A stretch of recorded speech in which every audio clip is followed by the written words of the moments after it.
Hello my family, good morning. তো কেমন আছো সবাই? আশা করি সবাই ভালো আছো আর আমিও ভালো আছি। তো দেখো, এখন আমরা পেট্রোল পাম্প থেকে তেল নিয়ে গাড়িতে তো বেরিয়ে যাচ্ছি এখন আমরা কলকাতায়। আর আজ শনিবার, তো শনিবারে এমনিতেই আমাদের কলকাতায় কাজ থাকে, তো প্রতি স্যাটারডে আমরা কলকাতায় আসি। তো আজ আমরা আসছি একটু বেড়াতে।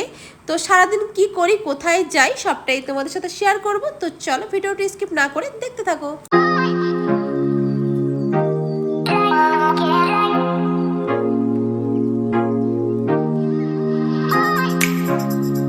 সো গাইস, দেখো আজ আমরা এসেছি কলকাতা ইকো পার্কে। তো দেখতেই পাচ্ছ জায়গাটা হয়তো অনেকেরই চেনা। তো যারা যারা এসেছো তারা তো জানোই ইকো পার্কটা কত সুন্দরভাবে সাজানো হয়েছে আমাদের কলকাতাতে। তো যারা আসোনি তারা অবশ্যই এখানে আসতে পারো টাইম পাস করার জন্য, আর বাচ্চাদের তো ভীষণ ভালো লাগবে।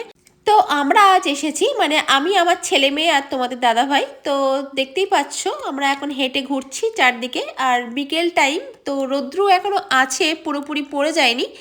তো সেই জন্যই আরও ভালো লাগছে। তো দেখো অনেক মানুষ এখানে, অনেক লোকজন। তো লোকজনের মাঝে ঘুরতে আরও বেশি ভালো লাগে। তো চলো দেখতে থাকো।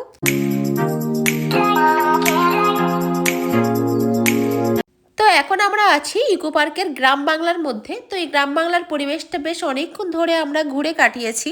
আর এই গ্রাম বাংলার পরিবেশটা কিন্তু বেশ সুন্দর। তো সেখান থেকে ঘুরে আমরা চলে এলাম এখন সোলার ড্যাম মিউজিয়ামে।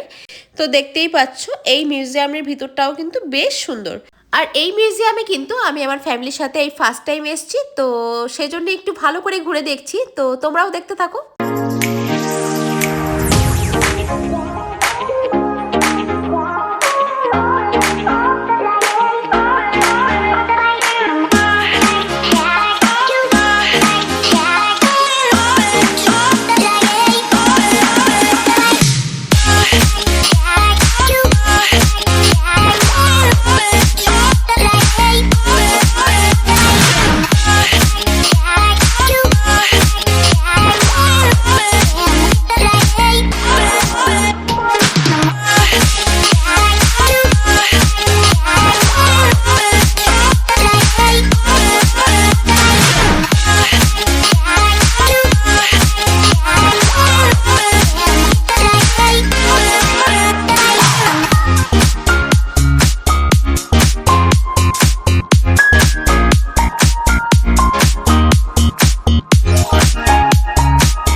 গাইস, তোমরা সবাই দেখেই নিয়েছো এই মিউজিয়ামের ভিতরটা কত সুন্দরভাবে সাজানো হয়েছে। তো আমরাও দেখেছি, সত্যিই ভালো লেগেছে আর খুবই ভালো জায়গা।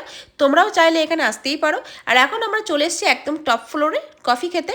তো কফি খেয়ে এবার আমরা এখান থেকে বেরিয়ে যাব। তো আজকের ব্লগ এইটুকুই, দেখা হচ্ছে নেক্সট ব্লগে। তো চলো, টাটা।